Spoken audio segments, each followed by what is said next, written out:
The Portakalos family is back for a third and, God willing, final installment of my big fat Greek wedding. Let's talk about it.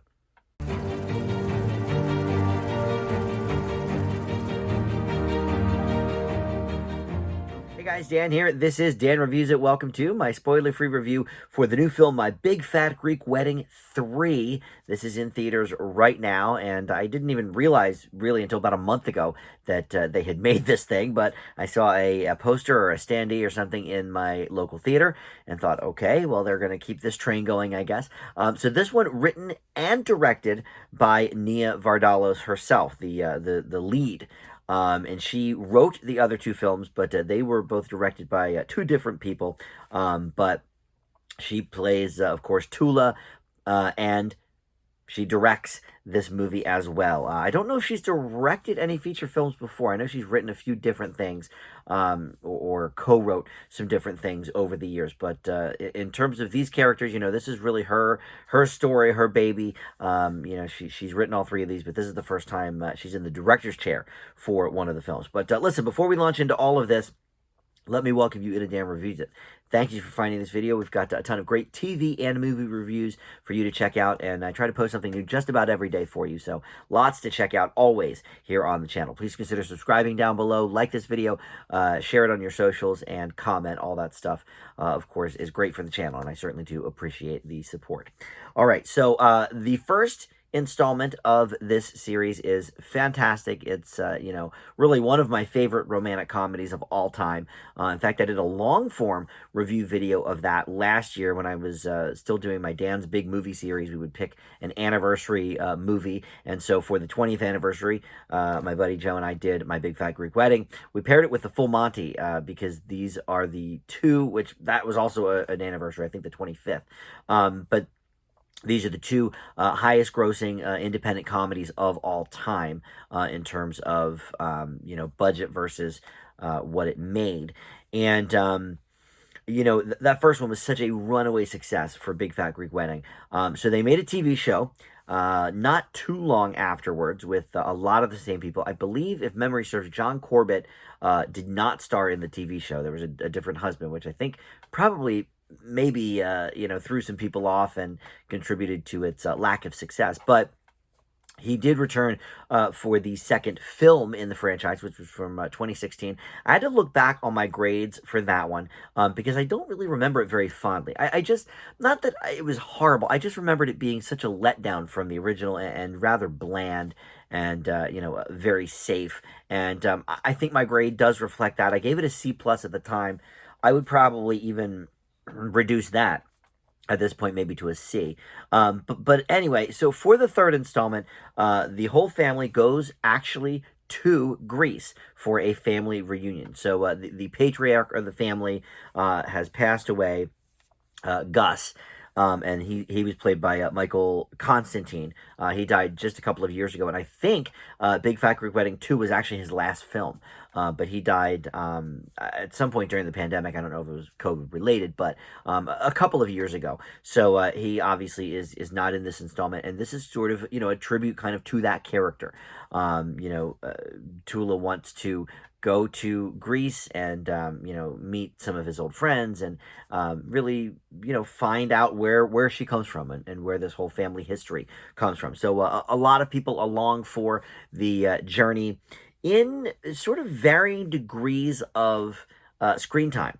For example, we see Lainey Kazan hardly at all.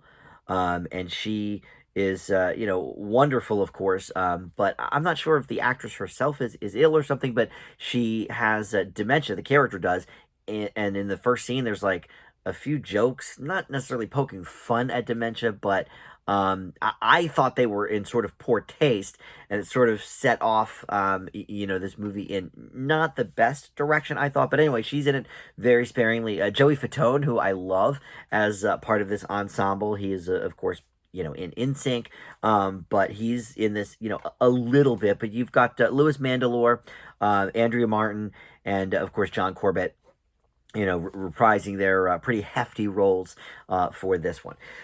So look, this is I hate to say it's another letdown, and I would have to rewatch number two to see, if this is maybe better or worse than it. But the words, bland and safe just kept kind of returning to my mind for this one. Look, everybody's, doing an okay job, and they're sort of reprising some of the jokes. They're doing the Windex, and they're talking about how different words come from Greek and all of this. And it's the things that I think people that have followed this franchise now since the beginning want to see. But boy, oh boy, it's just not funny. And honestly, Ania Vardalos, she seems like a lovely person. But I think there's a reason that we don't really see her too much outside this whole universe. She pops up in shows from time to time, one episode here or there or whatever, and she's done a couple of movies, but really, the whole Greek wedding franchise is her bread and butter.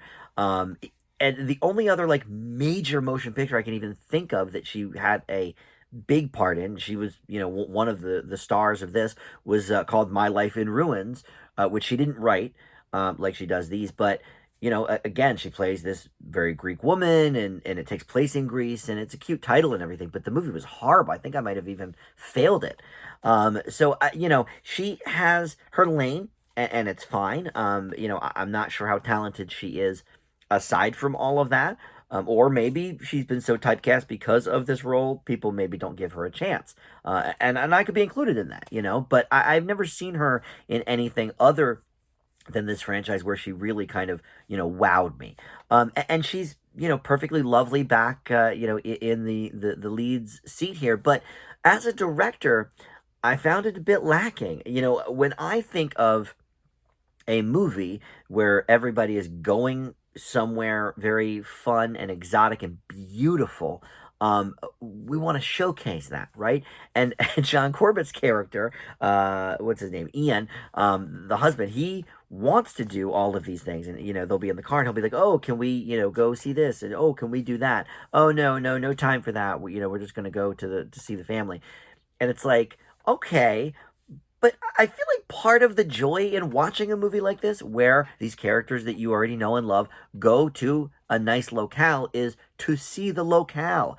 And there's not even much of like a montage love letter to Greece. And it's unfortunate. Like, yes, there's a few scenes here or there where, there's certainly some beauty, and you can tell that he shot it there. But I think that was a real missed opportunity on the directing side of things. And in terms of the writing, like I mentioned, it's very safe. It's not very funny, and it is a letdown for this franchise. And really, I don't know. Should we have gotten a franchise here? The TV show was terrible. I remember watching an episode or two of that when it first aired. The second movie, very, very boring and safe. And here, same thing. I mean, I can't say maybe I wasn't, I wasn't bored watching it, but it's just all very, very sanitized, squirted with the Windex, whatever. The first movie is such lightning in a bottle. And these subsequent ones have just been, one letdown after the other. I leave my Big Fat Greek Wedding 3 with a C minus. If they ever bring it back around, maybe a Broadway musical, could do some good. I don't know. But I think as a movie, we can kind of kill this franchise. All right. Thank you for watching Dan Reviews It. We'll see you next time. Bye.